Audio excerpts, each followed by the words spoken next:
كفروا بما جاءكم من الحق يخرجون الرسول وإياكم أن تؤمنوا بالله ربكم إن كنتم خرجتم جهادا في سبيلي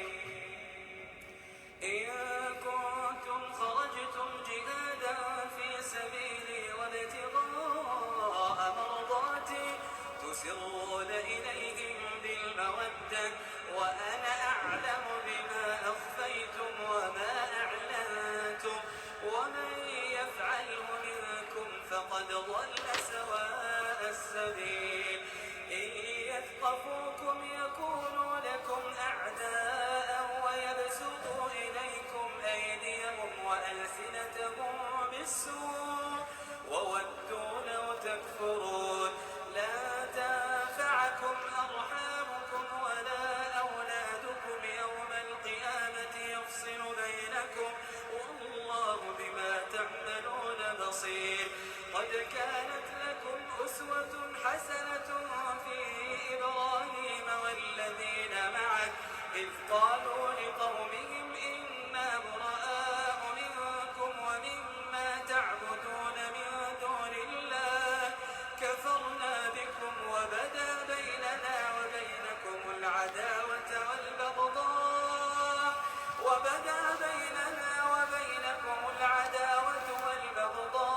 أبدا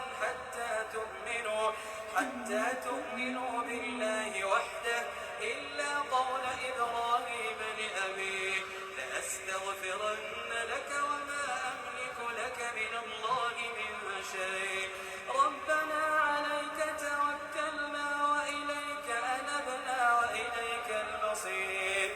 ربنا لا تجعلنا فتنة للذين كفروا واغفر لنا ربنا إنك أنت العزيز الحكيم لقد كان لكم فيهم أسوة حسنة لمن كان يرجو الله واليوم الآخر ومن يتول فإن الله هو الغني الحميد عسى الله أن يجعل بينكم وبين الذين عاديتم منهم مودة والله قدير والله غفور رحيم لا ينهاكم الله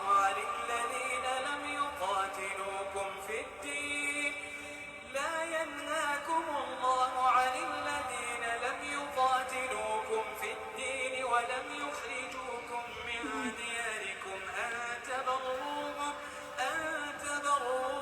وتقسطوا إليهم إن الله يحب المقسطين إنما ينهاكم الله عن الذين قاتلوكم في الدين وأخرجوكم من دياركم وظاهروا على إخراجكم أن تولوهم ومن يتولهم فأولئك هم الظالمون يا أيها الذين آمنوا إذا جاءكم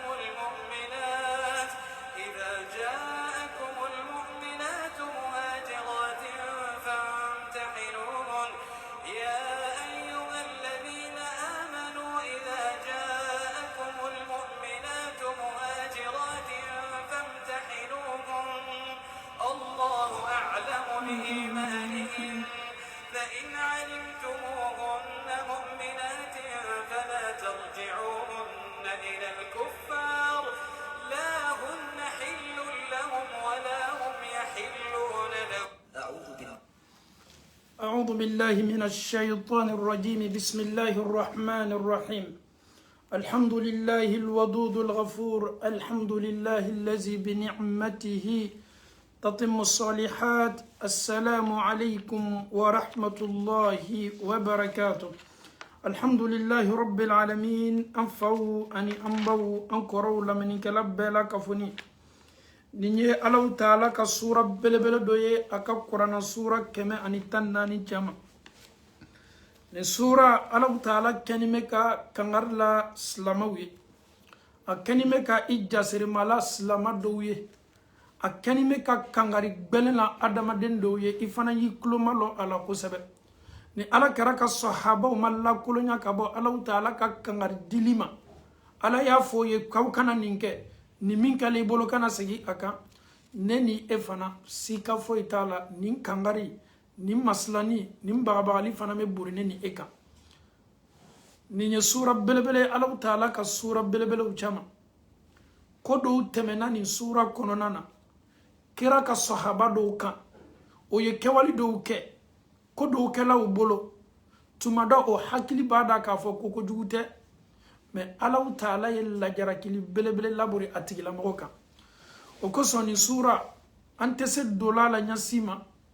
fanyo kuma kisa do kan kisa mi ni abe fama ko ni sura yere sababu nuzul ni sura jigila kunjuma koso amado awla ka fo ko kira sallallahu alaihi wasallam foka be min temena aw ni makka kafiruje santan kele tani nyonje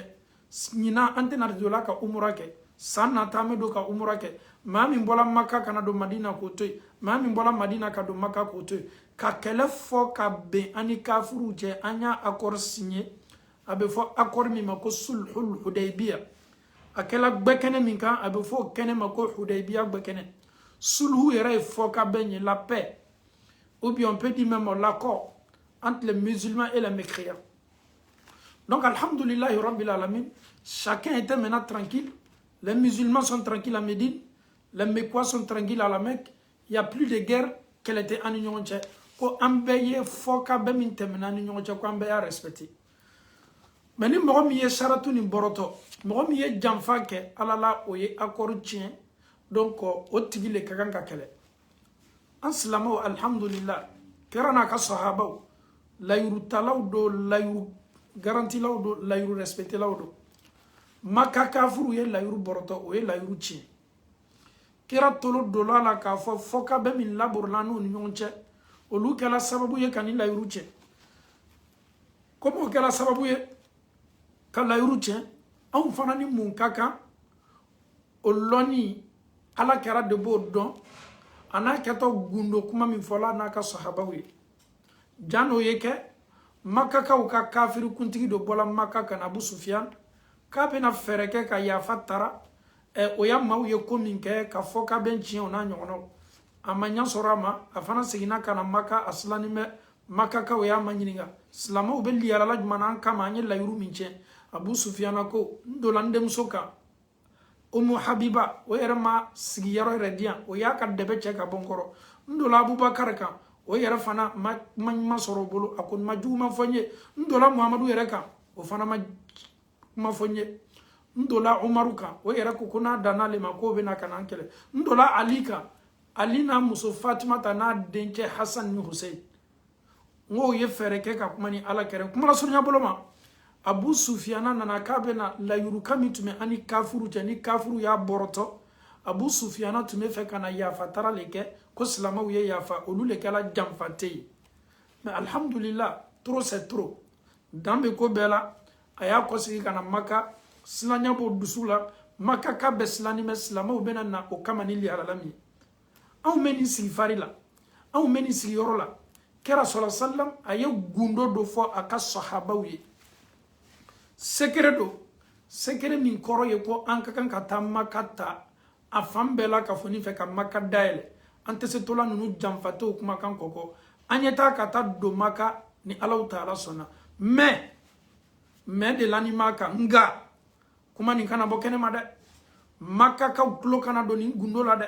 ni sekere ye to an slamaw ni nyonche an meto ni bonda kono ya ka slama be interpeller Slama munu be slama juguya kaboni slama ka gundoye slama munu be slama jamfa kuma min temena aw ni nyonte slama yala sabati ni badenyala ka klafana ka o jamfa aw yi kulomalo ni na kosebe ni an ka dina seker belebele ye an ka kan ka ta makka daele kafiru makka kafiru banin ko layuru kan ciena anu ni nyonche min tunye Hudaybiya ka foka ben sulhul Hudaybiya la amena tado maka be bayi jija nin kibaroya kana bonya sima kera yere bana fana ka duwa uke ala kana to nin kibaroya ye senunuma o nyaw fienya yo lo gbere o clone o nyaw kana ne ninka sahaba ka secret kuma me. Donc le prophète Mohammed sallallahu alayhi wa sallam avec ses disciples amel la benim bala Madina kadaka an dotole maka fosite se anna lola kadaka jamfante ou ye jamfa o ye la yuru boroto mais secret kana bode slamo ni ne ko belebele ele kanime ka misani minyini eni mami me misani nyini na nyon fe o selo ne me misani ka o ye ko be gbele ade eni mami me kuma fo nyon fe ka secret di nyon fe ka aklu di nyon fe o tigi la mo kele me banque e ka secret kele ta kata chori fam kenema. Donc na bete ko be gbele l'islamaya bana tola ni bunda kono balmaya l'islamaya be ke jamfa le bunda kono o ko son wati doula an slama be renyo munu kani nyonche ka be islamaya la sabati ma surtout ame jamana munu la ni ko tubabula wallahi ibe slama doye o be déplacer kata o slama nyoko ka ko lase ko tuma tubabu ka ko tuma muna parce que au tef slama yo ka slama ya ke tubabula subhanallah slama ele ki islam nyoko ka ko takata fo autorité yi o be fe kaninke mandrasa ide o be fe kaninke misiri ide o be fe kaninke a donc a fo ko kiyamalo ele yere ante mala do jahannama kono wala marjina kono de slama kabara yeni e ya donc a fo ko kiyamalo ni yoro fo itibulu subhanallah génération jollete ebena olu bali bato kelima ma be se kala mandi ma be se kala te fekaye mais Allah taala ko fo yoro Allah taala bato yoro ele ka juguya beta se o ma fibeti ibade islama o dénoncer islama mi meni barake ale nyene ka fo seli ni sumi me dola bolo adoro ne boy mais na ba donc ka fo ko komi ma kono na kiyamalo ati tolo ni barala ni ne fana chama kacha bislama unu nyonche munafiku ya be fambe fe muzabzabina udo nyaflatu udo oni nunundo olu yere malon bok ala taala yo lana dugukolo ko kakabe komima nunu ye mawye maminu obe slama utoro obe ala karaka mantun toro sallallahu alaihi wasallam obe ala karaka jakuru toro ali kirana ka sahaba gundo temeno ni nyonche pour ne pas que jugu tloye do ala islama tobe na kana slama ka gundo kuma takato la se juguma eti yer manyininga est ce que eye slama yo wallahi eye kafiri fadeye eye munafiku fadeye ka slama ya murandu kana ini slama ute akacha domaine bela iba me awne fay koni ye inspecteur ye koni ye espion ye kwale le bena kana slama o inspecteur ko espionner ka kla ka slama ka gundo taw ka misuru kono ka ta lase mauma mamunu be dina contrôle dina be se avancer la di enfawni ambaw o ko so amani ni slama be fe sura min kalanto amboloni ala bena jogo ko fo anye ni sura kono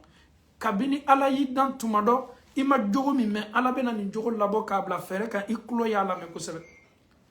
karan aka sahaba be Madina sallallahu alaihi wasallam sekere folani nyonje ko sekere kana bo sahaba chadobe ko Hatib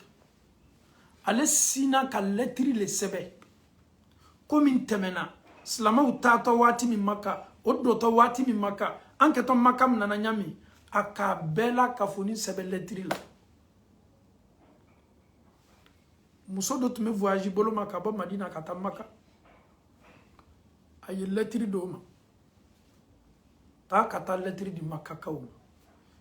ni wati la kera na ka sahaba odu susumani me Madina anyanka planuma ulabe anka kan katadu maka wati mi toroyate ana a haklite jamfala a haklite ka foko slama do keto anga sekeri la bola slama ala kera ka wati la ni konya akela don neni eta wati na keto ala kito aka mansayala masami akwa yere makola ta khuzuhu sinatun wala naw ate jinko kuma te ko kasno ni masaba masaseti letiri ni mekanga bom Madina kata maka letiri min islama ka sekere kuma ba kono ni letiri ni no sela maka islama ye décision ta kabe maka talini maka mnalini maka dolima kafuru keto anka stratégie ni anka plani anka miria bela ka foni chena est-ce que secret ni mese talawa subhanallah jaddemeni wati sela ja Allah taala ka dina sangorotali wati sela ja ya ka ciden belebele bla bara mina ciden ya seko ke ko toye ala yere talis musoni me bobolo makata Allah taala sina ka wahyu chikana muhammadu ma jibril nota jibrila yere tumese muso kumbelawo jibrila tumese muso ni kumbela adamadiyan sawra la ka feni na muso bolo la na fo muhammadu ye ay sababu la maga ali bi fo ay sababu la maga cila na fo dam fo ga so hermay ka sekere be bolade ko sekere yere be silala kata maka adila muso mi ma be silala kata kira sallallahu alaihi wasallam ayo kaka sahaba wole aye ali wole ani sahaba damana man ka fara alika ko anga gundo bola gundo be kan ata maka abe muso do bolo aw ye teriya kata ni muso mina muso latiriwo parce que ko flale muso min tato ni latiri nana muso la muso mina ta kata kibaro yala se sika fo etola wala ma ni fla bere le ko sigi kana aba donc fo ala karaka sahaba ridwanullahi alayhim ajma'in ala ma alu taala dieno bema nonu tumeteria ala karaka chila na ya fo ye bara minke obeni bara ke nyatu ani nyayele muna parce que ba donc ko chiden keni me ko lubla bara mina ni bara nyamaria bola ala taala de yoro o koso nunu madien ka ala kera soso misika la zarati decision fo ila sahaba bola teria boloma anga letiri be bobolo ma madina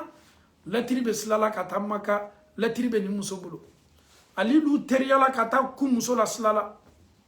e teriala nyanya te teriani alu yede e teriala nyanya te teriani ala karaka chefar belebele nunu ye minu perenme ka dina drapo korota sanga ni watibe ali nana ku musola o kuna musola o ye muso manyininga ko femin dilima letiri min dilima amma ko be letiro lela ambala ka wawe haketwa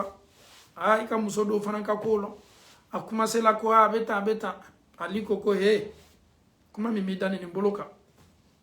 e ka kuma transformer ni ka kuma kiningi o dabla ni ye fe ka nede ka chiden kembolo galuntige la ye ni mani kuma dabla mi kumbo ikana sise latiri madia akana na bagama ali ko toy e kanime ki kan yere min keni ote anta an yere makotola ote an fana bo an jaka ote an effrayer femin dilima ni ma bo ka di ama i kuni jo iba ye duma sisen nunu de tawhidi mawe o ma foibla ala ko nyefe sentiment be na folo ala ko sentiment de be ko sentiment benye muso bardo ko ali ye min foni sikatala nunu te tamakiyala ala ko la bara foila ala kana tanye tamakiya dina barala ala kana to tamakiya ye doslama la ka to dina barala no te be ki yere ma problem ye e be ke slama fana ma problem ye muso sina ka letri bo ele ma fo ko letri ti bolo muso sina ka letri bo ka di alima ka di kera ka chido ma letri wo muso wo ninu bela ka fo ni nana ka sigino ye kana no ye madina kira sallallahu alaihi wasallam anaka sahaba assemblée convoquée la jamaou la kafula letri nana mami letri sebe fana kira ba don ati to sebe ni letri sans fait ko hatib Allah sela salamauma ne ya fo awye ngoni sekere kana bo nya fo awye ngum makaka kana bo anka plan kalama e ambadendo ando yes letri sebe ka la tamaka kawu a letri de ete mami ya sebe a to de ete hatib a fana sini me jama chaman yoronina eleni Allah taala cha sahaba do tume olu jolu liman yasugu tume borlaw joli kono do tuyeni kuma sugu me o do yara tunta to kira ya dalaba umar bo lu chama ya rasulullah jamfante ni sugu bete tola on chama chogodi ala kara toma bashika kun kare ka boy ka akumbo akana umaru yara madien ka foko kan négocier parce que umaru ye nine ale ma doni ma be se ka dusukun filaya ta dina ni barala ale ma no be se kala chogodi ala ye nema ba mindi an ma mi e chidenyi an ka argino kono do sababu nine nana ko fo anye nine ye an ke ma korota nu ye ma majigni ko fe nine ye kanda yira ka an na nine nana le kana an madebe ni ye hera bedi an ma an me se chogodi kan ni jamfa tuguni ka boni bunda kono Umar ko ya Rasulullah nin tayere ni kumate be ni fagali le kaka bon kira sallallahu alaihi wasallam abad Umar be kan bin fo Umar jolo abad Umar be kan kewali min ke sahabaw islam nyuma yere bela ka foni kaka kan ni ressenti ya me pi baden do ye aw jamfa ay aw ka gundoni aw ka secreta ka labo ko ka ta di judo ma ça doit te faire mal nasoro ka dina kadiye ele fana mi ka dina ni barala adadi koso mais ala karako sallallahu alaihi wasallam ako Umar ani mamunu monen be ayeni kuma kan fo be am badenche hatibu ay bara minke bara yumate mais anya nyini nga folo il faut lui poser la question pourquoi tu as écrit la lettre pour envoyer à la Mecque, pour dévoiler nos secrets. Pourquoi la cause, fille cause de fort. Kadaka usulutiuko, kaida dobo lubulu. Qui kanana kofo ikana alonintila. Hukmu ala shay'in far'un an tasawwirihi. Ankana na girinka donina de. Fanya dom mune ya to anya parti ni do. Anyo kotigi yera manyininga muna ye sebeli ninke ka lata o ye hatibu manyininga aw ya kuma kan laje ako komi ya blanina ale dew ne be Makka ale ka famille ne be Makka ale yera te Makka ka yere tumado lonando Makka ma deseni no ale fanaye ni anslamaw do la Makka Makka daele fe kafuru kata damna na folo olu le ka maumna ko faga olu le dikadeu sato ale le ka demaya perdito ayeni kede muna ni lasiri sela kafuru ma o hakili bena toala ka fo tunyana na me toroya lase angana toroya lase hatibu ka demaya ma Makka kono parce que hatibu ye on mademe asela ka slamo ka gundo do ko fo anye akadema ya ka to protéger la ayeni yara fo subhanallah sahabaw subhanallah ni yere yo ulamone donc c'est pour protéger ta famille, c'est pour protéger tes enfants que tu veux faire faveur aux mécréants i ka demaya la tanga koso e be fe ka mademe ni ke kafuruma ale attaqué ka beninema aya attaqué ka beninema okoso amfauni ambao nin kisa antena laba ame tafsir damna na metani tafsir ni Allah Taala sona ame se ame klaka nin kisa kundo ni tafsiri alhamdulillah rabbil alamin Allah Taala ko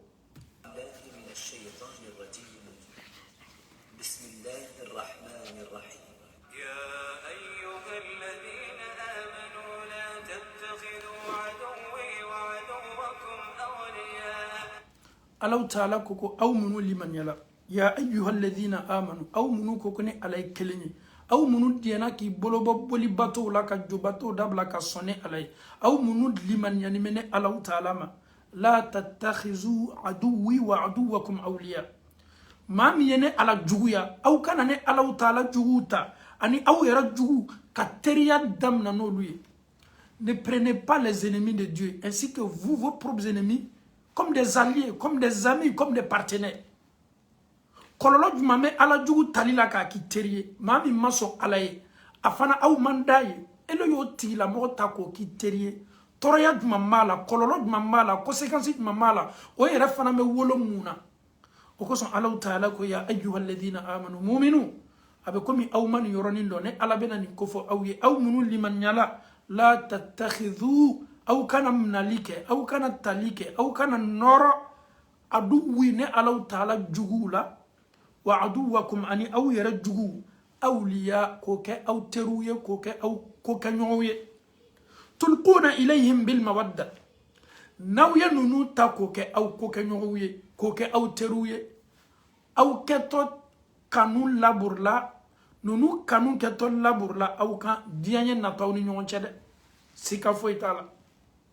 quelqu'un qui déteste Dieu,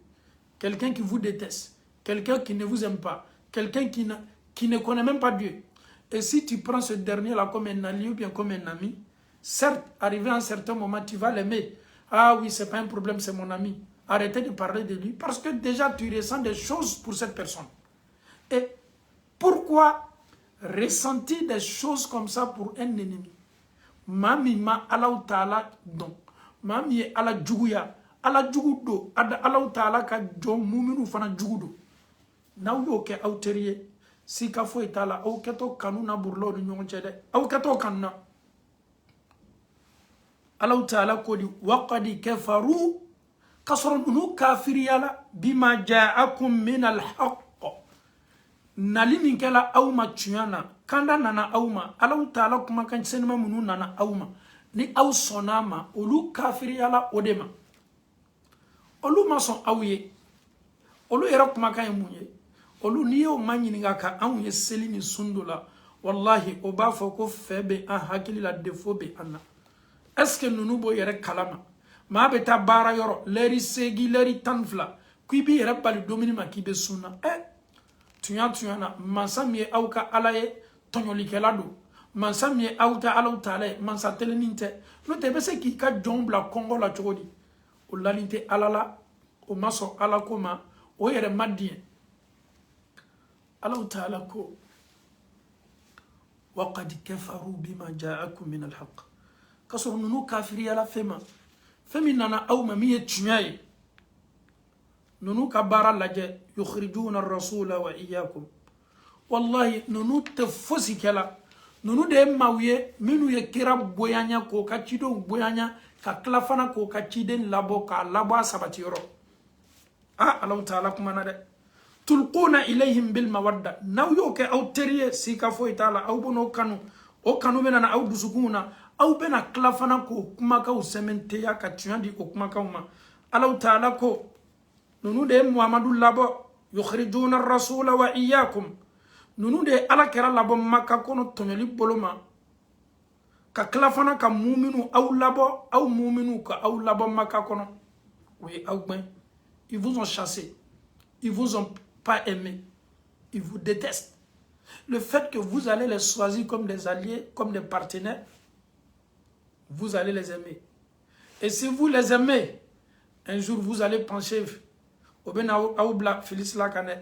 amena jodoni ni aya ere kelime kama shama segebi. Aujourd'hui, mami ma aladon, amaso ala kerala, slama mandai. Ni ele slama yota ko kiteri même misalia dorone di mo mi maso Allah ni tika batola ama perefana ki deme ka batola ele yota ko kiteri OK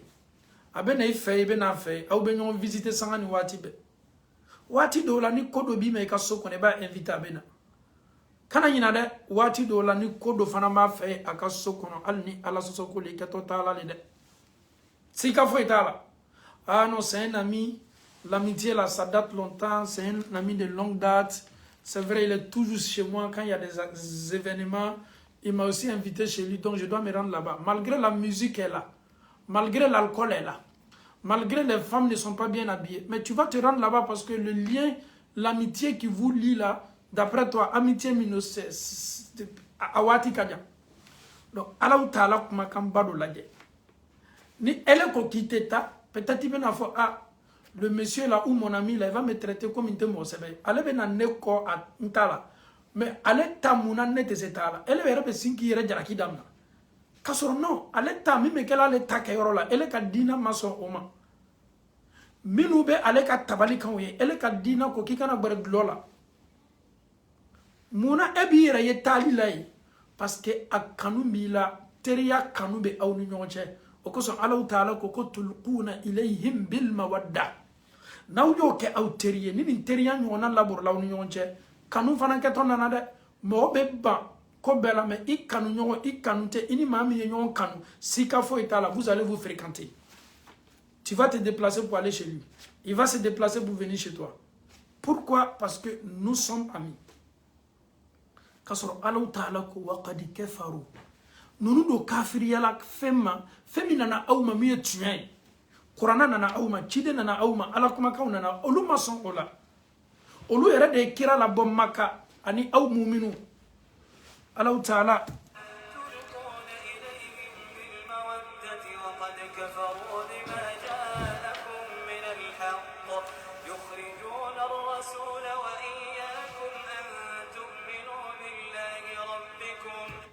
nunu ye aw ka ciden labɔ munna Maka ani aw yɛrɛ ko ka da kan aw limaniya ala ma kun foyi ma kɛ aw labɔli la Maka dɛ an tu'minu billahi rabbikum ka da aw ka limaniya kan aw ye ala kelenya min kɛcɔ o de y'a to ya aw kɛlɛ o m'aw kɛlɛ nafolo kosɔn o m'aw kɛlɛ foyi kosɔn nunu ye aw kɛlɛ de k'a fɔ ko aw limaniya ala ma a n'a ka ciden kuma min bɛ kan ka fɔ nin cɔ o kɛnin bɛ ka aw kɛlɛ ka aw gɛn ka bɛn o de ma kun wɛrɛ t'a la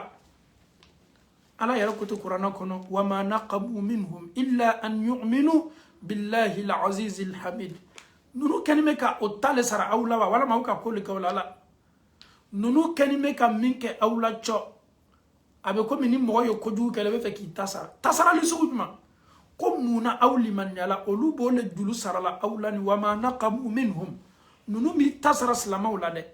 waati si illa an yu'minu billahi al-aziz al-hamid fo silamɛw limaniya min kɛla Alahu Taala ma masaba masa kanu tɛ ma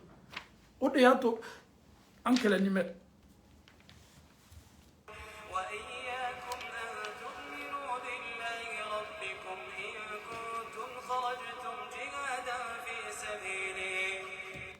n'a sɔrɔ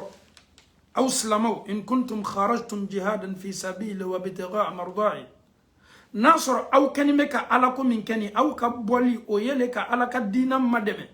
aw ka bɔli o de ye ka Alahu Taala ka diina sankɔrɔta aw ka jihadi o de ye ka silamɛya la taa ɲɛfɛ aw bɛ mun laɲinina ka Alahu Taala ka diɲɛ fana laɲini n'a sɔrɔ aw kɛnin bɛ ka ne ala bato ni o de ye ala bɛ min ɲini aw fɛ aw ye to aw ka décision kan n'o tɛ ninnu tɛna aw kanu ninnu tɛna aw diyala aw yɛrɛ ye mais n'a sɔrɔ aw ka bɔli kɛla Alahu Taala de kosɔn ka ala ka diɲɛ de ɲini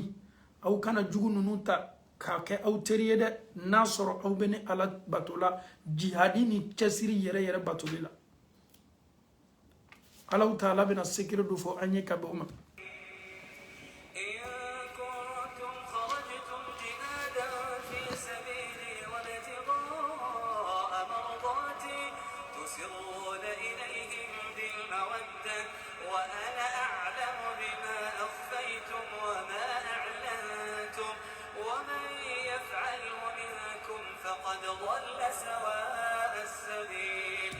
alamede Alahu Taala ko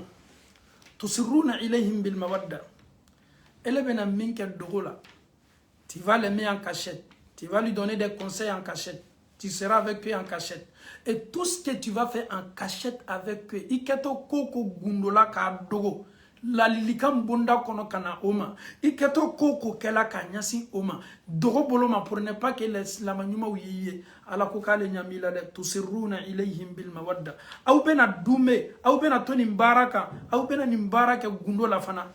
la lilikam ko do ma katoka kuma foye ala ko ko meni be kalama aw be koko be temena aw ni no ni ɲɔgɔn gundola ne ala ba bedo akanu ne wa Allah lilikan do wa ne ala ba bedo tu te caches vous vous cachez mais ala ko ka ba bela ka funilo Alahu Taala ko ne ala be fendon abe femin ke gundola aw no ni ɲɔgɔn ka ben la lilikan boloma ana be femin yɛrɛ kɛ gbɛ kan kɛnɛma ka bange ne ala ba dɔn Alahu Taala ko wa man yaf'aluhu minkum alu munu sonane ala ni aw do ye nin baara ɲɔgɔnna kɛ ka bɔ aw la faqad dalla sawa as-sabil a tigi y'a dɔn k'a fɔ ko a filila sila kan sila min tilenin bɛ ale tola sila sabatini ni sila kileni kan a sina ka bɔ sila kan a filila sila ma nin tɛ sila ɲuman ye baara ɲuman tɛ ala de kɛni bɛ k'i kuma ɲɔgɔnya ne kumakan tɛ i tigi ala kumakan de i tɛ kuranna la yala est-ce que an bɛ nunu bɛɛ le kɔn wa o bɛɛ ka teriya wa la kuranna aya lamɛn n'an bɛ taa ni tafsiri an bɛ na se jɔnw de an ka kan ka ɲumanya kɛ ka taa o ma est-ce que an ka kan ka nunu yɛrɛ silanta nunu bɛɛ bila fɛɛrɛ kelen kɔnɔ wa la minnu ye an kɛlɛ o ye an nabɔ an ka sow kɔnɔ maka o ma ala man d'o ye an yɛrɛ fana man d'o ye o tɛ hɛrɛ nata la an ye fo juguma alaw taala kame o du le ma kuranna aya kunfɔlɔ nin na kuranna aya kunfɔlɔ ni alaw taala kame o du le ma ala bɛna o jogo dɔ ko fɔ an ye tuguni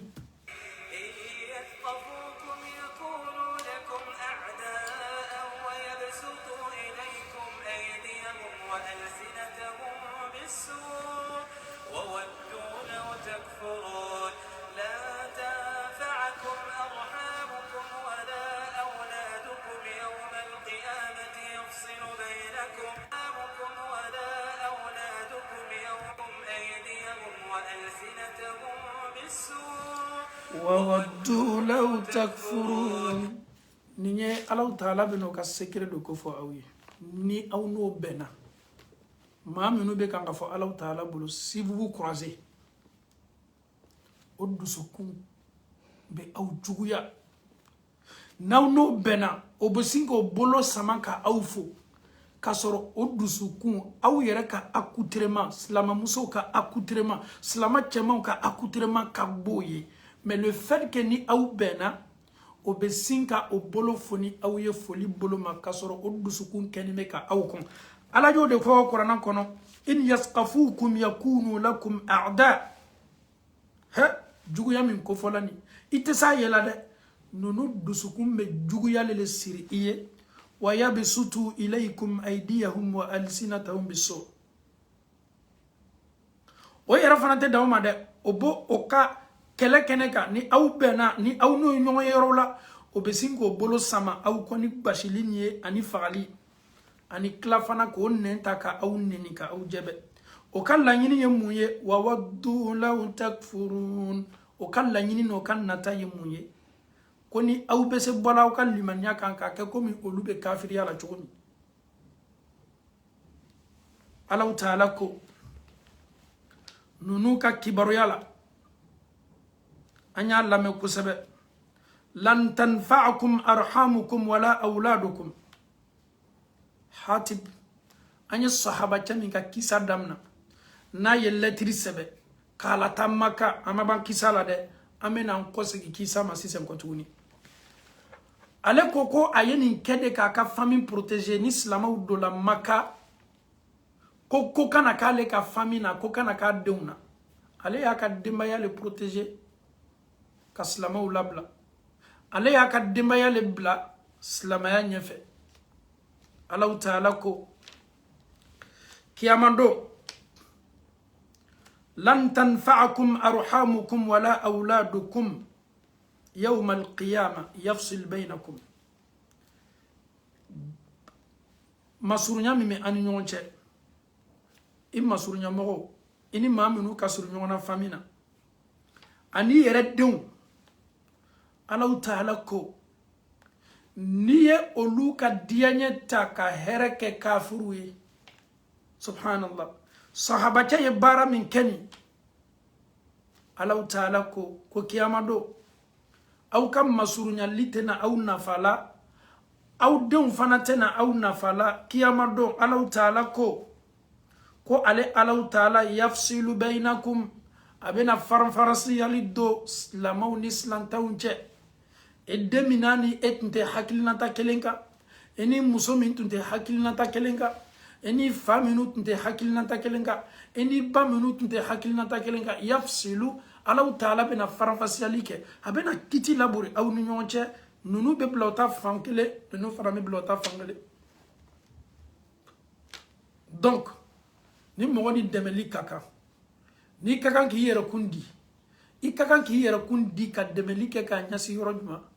le fait que je suis musulman le fait que je suis pratiquant Le fait que l'autre il est musulman, il est pratiquant, nous sommes des frères. Et c'est cette fraternité qui nous sera bénéfique le jour de la résurrection. C'est cette fraternité qui peut nous donner le paradis. Mais tu es musulman. Tes proches ne sont pas musulmans. Tu es musulman. Ton frère n'est pas musulman. Tu es musulman. La famille n'est pas musulmane. Si la famille n'est pas musulmane, Allah te dit le jour de la résurrection, Allah va juger entre vous. Il va distinguer. Les pieux seront de l'autre côté et les non-pieux aussi seront de l'autre côté. Donc, si kafo itala, au kanana, famille ko takobla ala ko nye, au ye ala ko tafolo kabla ko bela kafoni. Et ala yere ya fo Qur'an kono, kiyamalo, ko baramoya ko fala ansaba, neni niye kabila kele, neni niye jam kele, neni niye farkolo kele, neni niye kangelen fola, ambe so kele mogode, ala ko kiyamado o tei o bana. Kafono ne ka kabila mogole loto kiyama kene fangelen fe. Ne ka village la mogole loto kiyama kene fangelen fe. Et ne be bo Togo la dorone la to ka fangelen fe. Ne ere be bo Togo kapema mi village mi no lu fana loto ta fangelen fe. Kiyama lo o bana. Ah ne be bo Burkina ko Burkina be o dorone joto o ka kene kelenga kiyama do. Ne ere be bo Burkina somina ne ka sokono mogole joto ka kene kelenga. Ne ere be bo village mi na ko ne ka village o tei kiyamalo ala koko bana me bon malla malien doron ni demande doto kiyamalo ka fanfe mali drapote kiyamalo mali drapote na blala kiyamalo bamako kote kiyamalo nye sikaso kayo te kiyamalo nye kayo te kiyamando nye bola sebenin koro bela kafoni bana kiyamalo ne bo Côte d'Ivoire on ka Abidjan on Ivoirien de joto kene kelenga kiyamado o yi hakilinata ni miriye ala taala bara orange blanc vert Côte d'Ivoire drapeau ko bana non on be bon nord là on be bon sud là on be o bana ala taala fay o tey o ye anga dunia politique de je suis du sud je suis du nord je suis du centre o be awka dunia politique de kiamano Côte d'Ivoire drapeau tey ni Abidjan kale o bana nebe bo Bouakele o bana nebe bo Korogole e o bana nebe bo Ojenele o bana o jene kote ala taala bara me ba makonole o ere bana o tei emiria bola on ka village où le benana joyan kiyamalo o ye dunia kuma de kiyamando village ko bana jamana ko bana Mali ko bana Côte d'Ivoire ko bana non on ye Guinéen de on keto blalan damani ne kiyama kene ka subhanallah la Guinée drapeau ko bana kiyamado nebe bo Conakry de ne be bo Gbesiale de ne be bo Kankan de ne be bo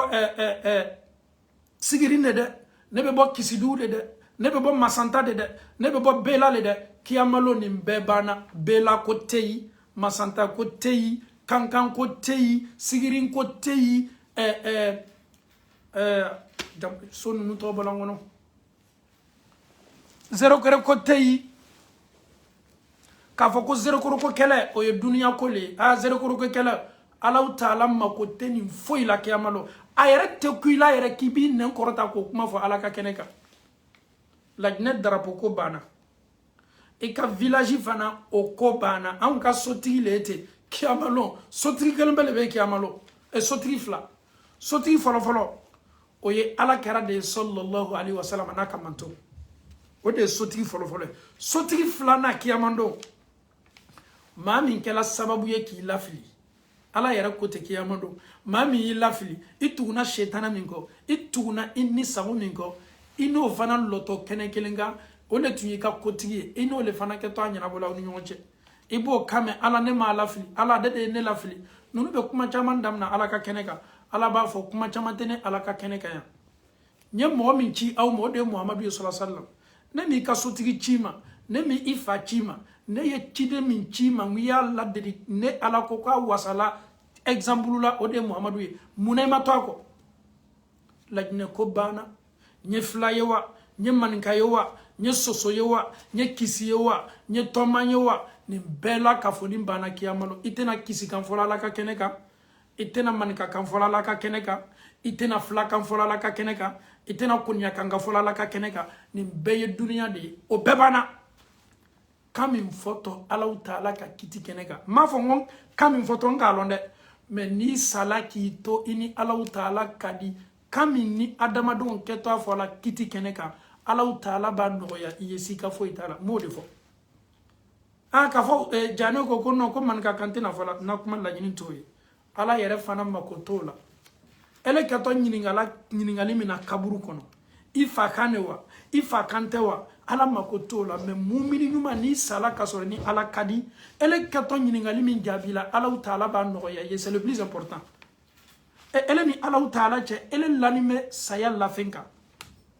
wala me bika kaburu kono kiya fodoro itigi ye jonye nyiningali kato ikun kankana ikato akamena sika fo itala shinwa kane tatowa japonais kane tatowa anglais kane tatowa farafinkaw ne tatowa ala kelempe le bardo kami ni iketo imanyini ngala la kaburu kono kankana dang baleyama mais mumini avec comme i wololani ne kany ala ba no yayima ka jabi no yayima i yere tege donaya ko la donc min kambele ode anye sakasoroni ala taala kadi kiyamando farafasiyali benabla au nawkadde mayache ala yarakuma kiyamando yawma yafirru almar'u min akhihi wa ummihi wa abihi wa sahibatihi wa banihi likulli imri'in minhum yawma idhin sha'nun yughni kiyamalo i yere wolode i furuche i muso i fa i ba ko awbe bor nyoye ni nani mba yere bor la nyoye village ko bola ko village diala ne yo chogo ne ba kadinye katmenga village ka village diala e chogo e fa kadiye katme ka village ka e ka village diali e chogo e badon kadiye katme ka village ka ko eni olube na bor nyonya e be na ta donc tuguni ka chef de village e yara kanime ka bor ifanya ko tika kuma te ko e be kle ka sotima nindon adama dem bela ka foni men nata jani saya e semma nye baraj make jamun kote kan kote couleur côté jamana côté ni siyarate na hakili la emi ni kanime ki ka silamaya sindi ka ke village kode ka ki ka kabila kode ki bemba ye minke ebe to de ka a donc a fo ko London nato ebe nyina ni kelengele na bela ka fo ningo dina ni mekeni ala chama dalela ila yarate misalia doni tawa misalia fitini fasaya yisoro tumado basaya yisoro tumado koro saya yisoro tumado furumuso saya yisoro wala ma furucha saya yisoro saya nin kelan kelingire nambema ne mi famasa tumado basala do yere tafla be sala do badeno sala chama wala ma musoma eni Allah taala che est-ce que c'est là kasigi kamiri kone bademe nyiningali mina bikaburu kono est-ce que niye kabila ko foye abi jabiwa est-ce que niye village ko foye ni wati nyona la bila mewa amma ko be mina efe barno al ni shinwale kasorale farafine yeto shin ka duwa kale o nema be salema ka kaburu kono o le torombe male nafa yeto jakarta ka duwa kale lani to dunia fambere fe o torone be nema la salema note anye jamun kele ame kankele ne fola ambe bola muso kele ne la ambe muso kele nde ambe sinji kele ne ni sid na fatale kan watila ale makobe mina awfe o de duwawi ibe duwawi ke shinwa kan la wa alhamdulillah ni islam lo na fa be salema aka japonais kana ka kerekera ko so na fa be sama ni ma bana sala be nata be nyabo ko kelempe min fe o de ye duwawi minu ketui Allah taala ko nunu o maso awiye o ye awgbe o yaw ka chidembe na wiye teria tanoye kanu mena na teria ni kono ni kanu do nana awbe na wiye soro bunda do kono aba wiye ye ala suzo bunda kono ama Allah taala dalika no ya anye ala mokela ami qur'ana aya la me katani tafsiri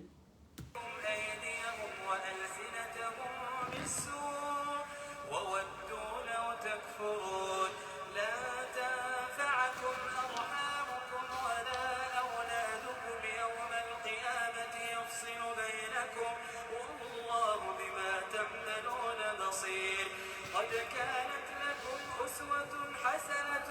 في إبراهيم والذين معه إذ قالوا لقومهم إنا براء ni kumakan ni fɔla ni sahabacɛ ye a kana na faveur kɛ makakaw ye parce que ale ka denbaya bɛ maka ale masuruɲɛmɔgɔw bɛ yen a kana na o ta ka makakaw madɛmɛ silamaw kan kuma la suruɲa bolo ma nin cɛ ko jumɛn kɛla la kira sallallahu alaihi wasallam a y'a fɔ sahabaw ye a y'a fɔ umaru ye maa minnu ni tun bɛ nin cɛ kan ko k'a faga ka d'a kan k'a ye silamaw janfa kira ko sallallahu alaihi wasallam danfɛnw ka sɔn hɛrɛ ma nabi ɲumanw ka kuntigi alaw taala ma ɲɔgɔnna a tɛna ɲɔgɔnna danna ciden min cila k'a kɛ nɛɛma ni hinɛ duniya n'a kɔnɔ fɛn bɛɛ ma a ko sahabaw ma ko aw ye yafa badencɛ ma aw m'a dɔn wa umaru i m'a dɔn wa ko a tun bɛ baduru kɛnɛ kan n'an ye wa ko a participera baduru kɛlɛ la ni an silamaw ye wa alaw taala ye mun fɔ baduru kɛlɛkɛlaw ma silamaw la ko alaw taala yafalaw bɛɛ ma ala yafalaw bɛɛ ma maa minnu ni yafakɛlaw ma arijinɛ kɔnɔdenw don a ye baara min kɛ ni an ye yafa ma ka d'a kan baduru kɛlɛkɛla dɔ don a participera baduru la ni an silama 310 ni kɔni ye a ye min kɛ baara ɲuman tɛ a y'a yɛrɛ lasigi alaw taala ma mɛ aw ye yafa ma ka taa baduru kɛlɛkɛla le titiri nin lajɛ silama sahaba n'a ye baduru participer ni ala kɛra n'a ka sahabaw ye yafakɛlaw olu ma ils sont pardonnés il est pardonné il a participé pendant la bataille de Badr subhanallah privilégie ni lajɛ nul n'est parfait maa si dafanin tɛ mais le fait que baduru titiri b'olu bolo a titiri ye bouclier ye o bolo a titiri ye protection ye o bolo hali ni o ye ko kɛ komi ko tɛ ko bɛn ta ye nin titiri bɛ sin ka na dɔrɔn k'o seniya k'o bila yafa ɲini na mais o ka baduru titiri b'a nɔ la donc sahaba tɔw yafala ma il a été pardonné parce que il faisait partie des gens qui ont assisté la bataille de Badr yafa kɛla ma donc aw ye alaw taala kumakan lamɛn yalaw maa ka kan ka maa dɔ ne lajɛ ka a jogo ta k'a bila i ka baara la an bɛn'o lamɛn sisan kuranna na inshallah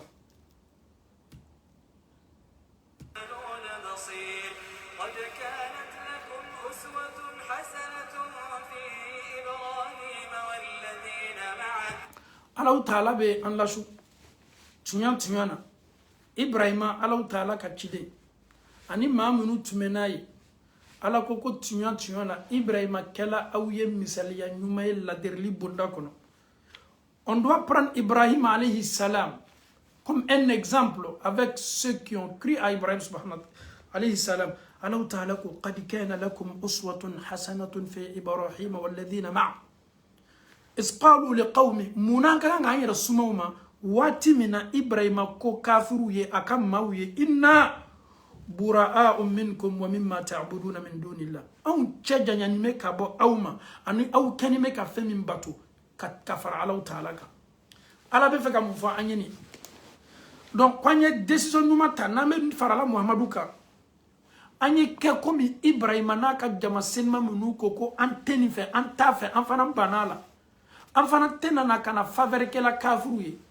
ne ni e fana ta de b'o ye ko Ibrahima kɛla misaliya ɲuman ye ani maa minnu limaniya Ibrahima ma c'est comme ça le Saint Coran Allah il parle et il prend un exemple aussi il a pris l'exemple d'Ibrahim Ibrahim il était avec un groupe pieux il était avec des gens machallah ils ont cru ils étaient ensemble ils sont restés solides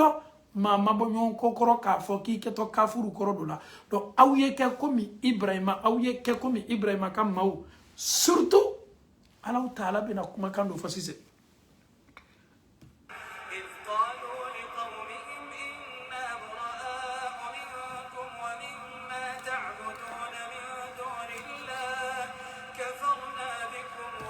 Ibrahima n'a ka mɔgɔ ko ko anw tɛ sɔn aw ma an kafiriyalaw ka jo bato ma un point intérêt ani fana juguya kɔni déclaré la an ye oui sinon ni an y'an kɔsigi ka taa sura daminɛ na alaw taala ko ya ayyuhal ladhina amanu la tattakhidhu aduwwi wa aduwwakum awliya aw kana ne ala jugu ta ani aw yɛrɛ jugu ko kɛ aw teri ye aw ye Ibrahima kumakan lamɛn anw ka kɛlɛ déclaré aw ye, vous êtes les ennemis. Donc anw tɛna aw kɛla anw alliés ye. C'est comme Allah subhanahu wa ta'ala il a parlé. Il va nous donner, montrer l'exemple d'Ibrahim aussi. Lui, il a mis fin. Alors que le connaître, ou kafiru ka adamadenya la, ou kafiriya la alama, ou ni ne, faut m'a déclaré en tcha faut jouya ni kele. Wa badra baynana wa baynakum al-adawa. Mouna parce que ou bana. C'est comme Allah veut nous montrer que Ibrahim il était sincère. Ibrahim ni Mamoun ils étaient sincères. Il n'aimait pas le double jeu. Deux visages, non. Au cas où Allah Ta'ala Ibrahim misaliyata. Korana mo chogole la. Do keta fala me. Ameka ka ni sura fo. Ibrahim ta mu me ni sura la. Subhanallah. Ibrahim ka exemple nyuma bale be ni sura kono. Allah Ta'ala yo labori anye. A fana nye juya déclarer mawye minu ko kote ala fe. To lu référence mu minu fe.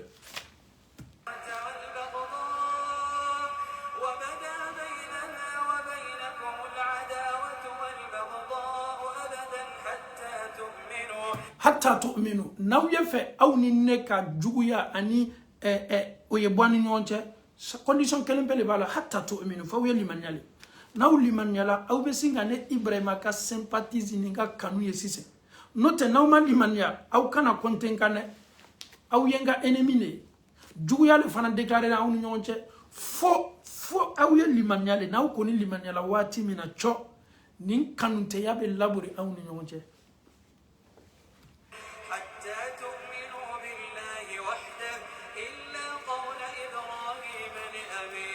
أستغفرن لك وما أملك لك من الله من شيء. Allah ye misaliya badi de. Ibrahim fana ka misaliya kono Allah bena misaliya gbere di amatugni ya salam. Il a déclaré la guerre entre lui et les ennemis, sauf en condition faut y limaniali. Mais Allah bana fana ka exception de bla Ibrahim ka kola. Faut Ibrahim ye mignona ke afaye ankono kede. On doit les suivre. Ka ayara ka foko ala ko ankana na mafoi kanu ala jugula Ibrahim ko juguya déclarer to min kan fana to bonda kono ma minu be ala kele ka ala moko kele ko bo ka so kono Ibrahim ka modu le mais Ibrahim era fa est-ce que son papa il était musulman? Son père n'était pas musulman, afat d'islamay. Ibrahim ko di quoi bena kana duwa ke dulumu ya fa nyini ke afai. Bien vrai que son papa était avec les autres, mais comme c'est son papa, il a fait cette déclaration. Allah subhanahu wa ta'ala nous dit, ne faites pas aussi la même déclaration qu'Ibrahim a fait pour son papa. Aoukana Ibrahim ka mignona fo. Allah ko dit ko Ibrahim a kela misaliyaye. Il faut prendre Ibrahim comme un exemple. Comme il a déclaré, et comment on appelle ça? Aye djouya déclaré ani ala djougouche. Mais,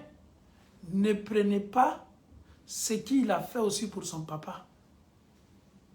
Ametanin aye dondoni. Illa qawla Ibrahim li abihi la astaghfiranna lak. Fo Ibrahim ka istighfaru illa fi istighfar Ibrahim li abihi fala taqtadu bi. An kana uladiri. Muna Ibrahim istaghfara li abihi al-mushrik raja'an li salam. Ibrahim ye julumu ya fa nyini ke afa mushriku ni aflak afak afaf langa foye pour que Allah Ta'ala ye kisi di afama. Mais Allah Ta'ala kodi falamma tabayyana lahu annahu aduwwun lillah tabarra minhu. Ibrahim bana lona wati mina ko afaye ala jugu de ye akayere chaje jan kabwala akayere chaje jan kabwa fala. Donc ala be fe ka min fo anye c'est vrai ni be faveur ko la e kana na faveur nyini ke ala jugu nunu ye min keni me ka ala kele. Mais Ibrahim fatu ye flanga foye mais Ibrahim tu me faveur nyini ke la faye. Mais Ibrahim ka lo min ke ka fo ko afani yere ala jugu de ye. Ibrahim yi tchadjanya kabwala. Donc, ame Ibrahim a suivi men yoronina. Nasor mami faye flanga foye. Ibe se berla koro ka lali. Ka ladi ka amaba flanga foye la bashi foye tela. Mais, atigi sa ka to flanga foye la.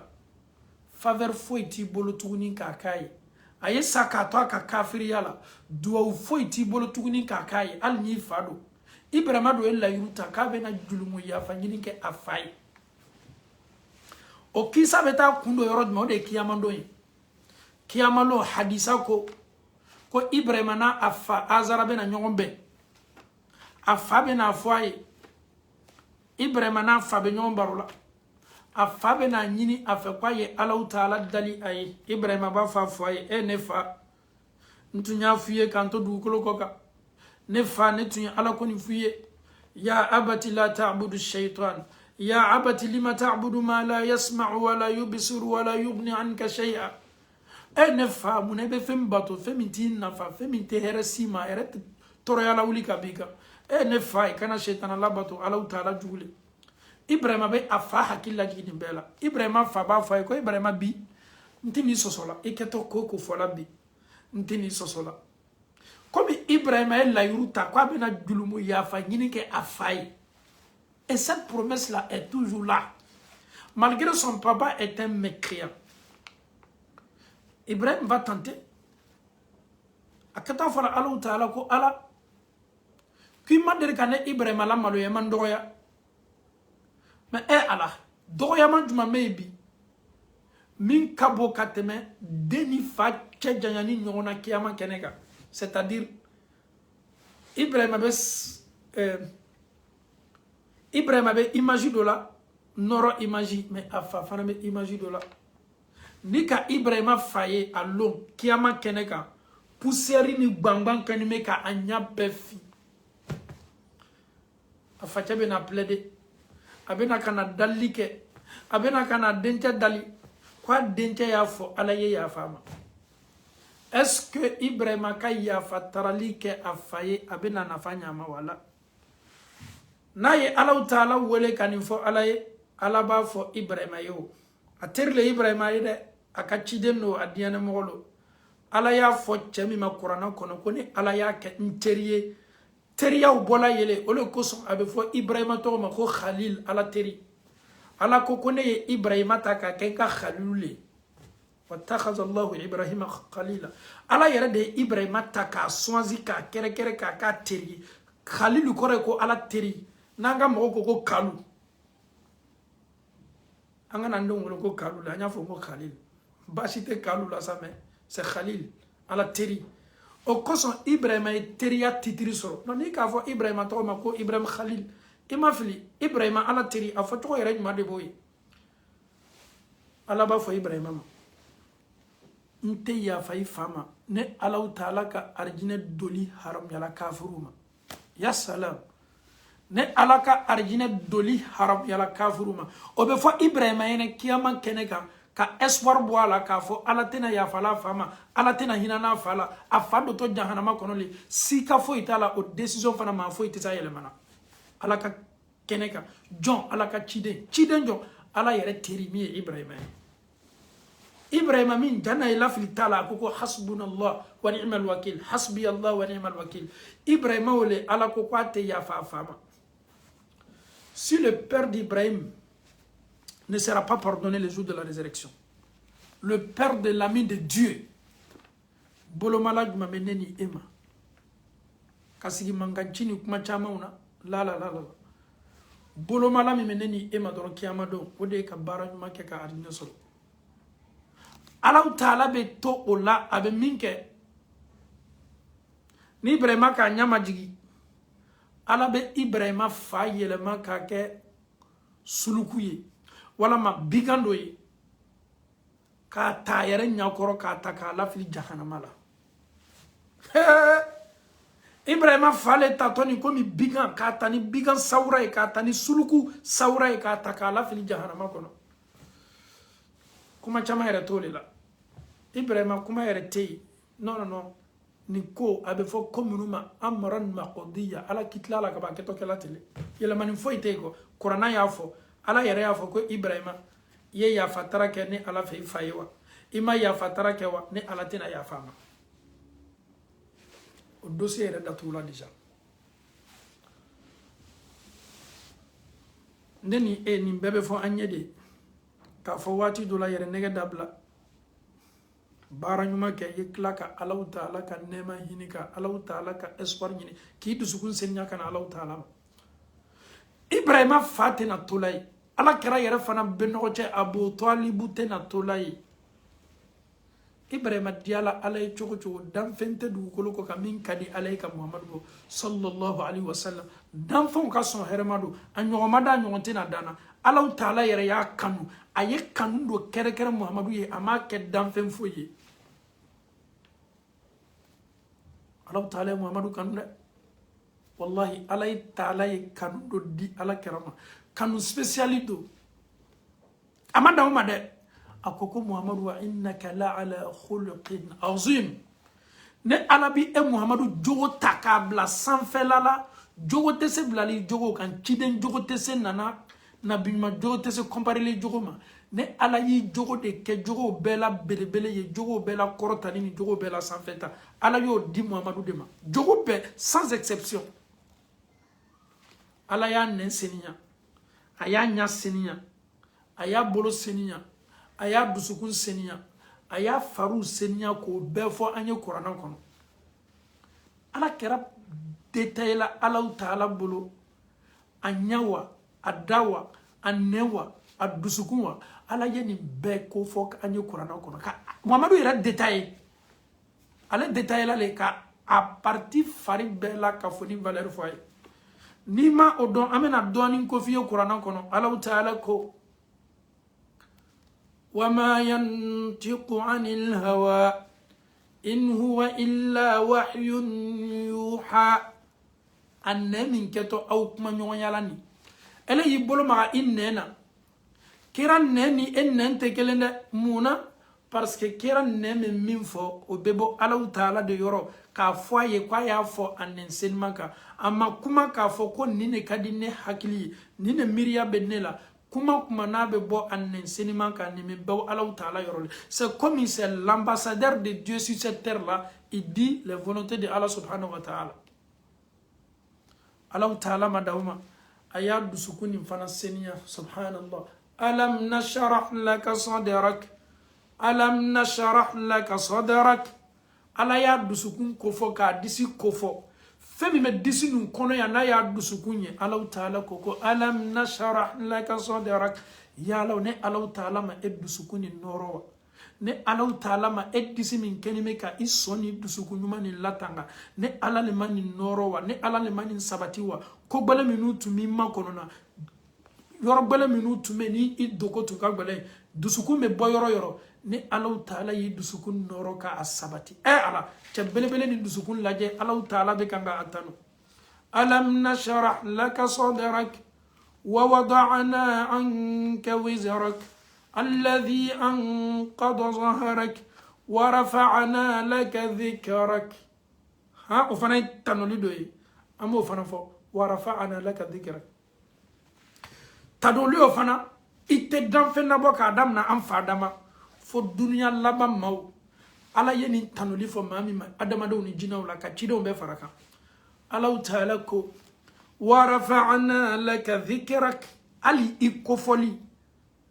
eni an kofoli te kelenye subhanallah kera kofoli ni ere kofoli te kelenye ani cido foi kofoli te kelenye Allah Ta'ala ko wa rafa'na laka dhikrak ne Allah Ta'ala ye korotali ke Muhammadu kofoli la nyaj mama ni ne Allah Ta'ala kofola yoro yoro Muhammadu be kofo ka farane kan ya salam Allahu akbar ashhadu an la ilaha illa Allah ashhadu anna Muhammad rasulullah ashhadu an la ilaha illa Allah ashhadu anna Muhammad rasulullah wa rafa'na laka dhikrak ikofoli maukiti kofola kofoli la ne ala korota badima kofoli bonda kono ne ala tobe fo yoro yoro adama de Muhammadu tobe fo kafara ne Allah Ta'ala ka wa rafa'na laka dhikrak amada o made nan sigilan ka selila at-tahiyatu lillahi was-salawatu wat-tayyibatu lillah assalamu alayka ayyuhan nabiyyu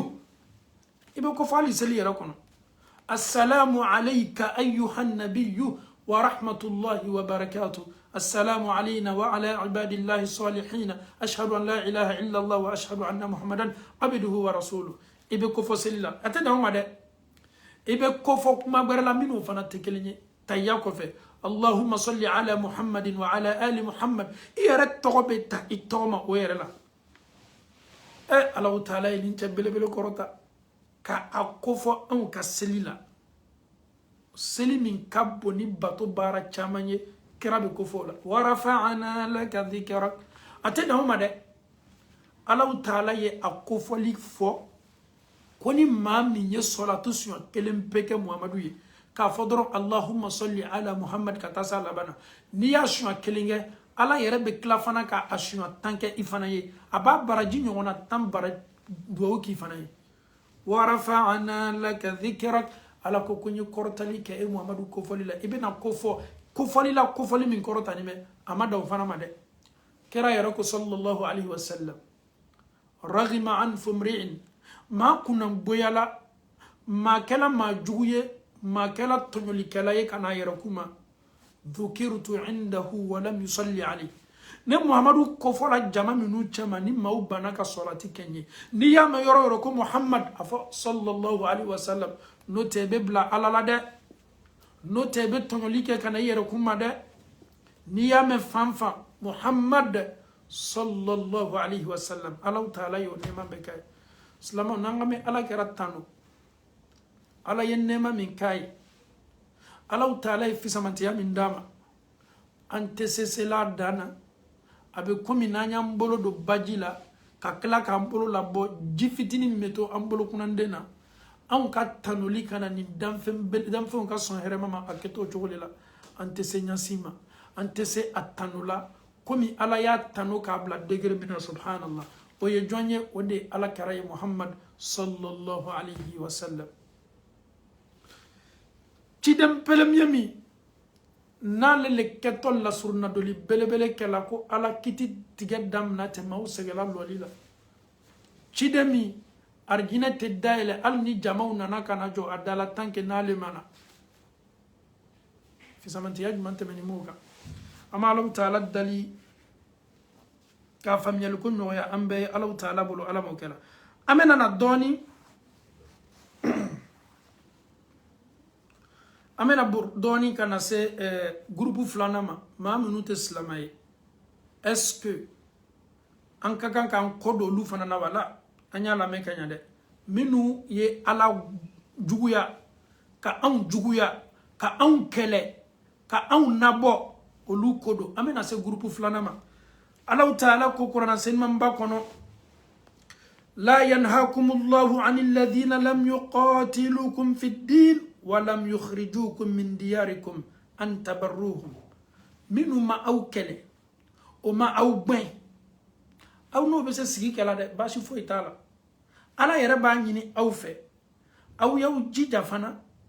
aw ye nyuma ya nyasi o ma kele aw no te dina kele ni o ma juguya bashi tala ino be se ka sigi ke e be se nyuma ya kela kanama bashi fo itala wa tuqsitu ilayhim ibe clé ni kobina ni nyonche ye clé ik fotani ketawla sois juste avec lui inna Allah yuhibbul muqsitin Allah Taala be telemba tawle fe donc avec comme islam ya subhanallah abe encourager ma minu ma an kela al islam toyi ma minu ma an juguya al islam toyi here ye bon an naka nyasin oluma bashi fo itola anye clé fana no lu ye barawla mais mo minu ye an kele ka an juguya ka an gben ka an nabo an ka here mando ye ni sebo lu ye ka islam ya shitunu an kono luta ko kanga aliyo ye ka teriya nyini no lu ye fo kana kanuna burani nyon chede o lu de groupe fo le me flana mami man kele o man juguya an nante dina kele bashi tala amese nyuma ya ukela ka nyasi oluma ka klefana an ka barawla ama Allah Taala dalika nim famiyal ko madi ambe mala mo kala hakilla jimin tume ambolo bi ode yeniye alama bensema madila amma Allahumma arina al-haqqa haqqan warzuqna ittiba wa arina al-batila batilan warzuqna ijtinaba اللهم كن لنا ولا تكن علينا، اللهم انصر من نصر الدين واخذل من خذل الدين. صل سبحان ربك رب العزة عما يصفون والسلام على المرسلين والحمد لله رب العالمين. السلام عليكم ورحمة الله وبركاته.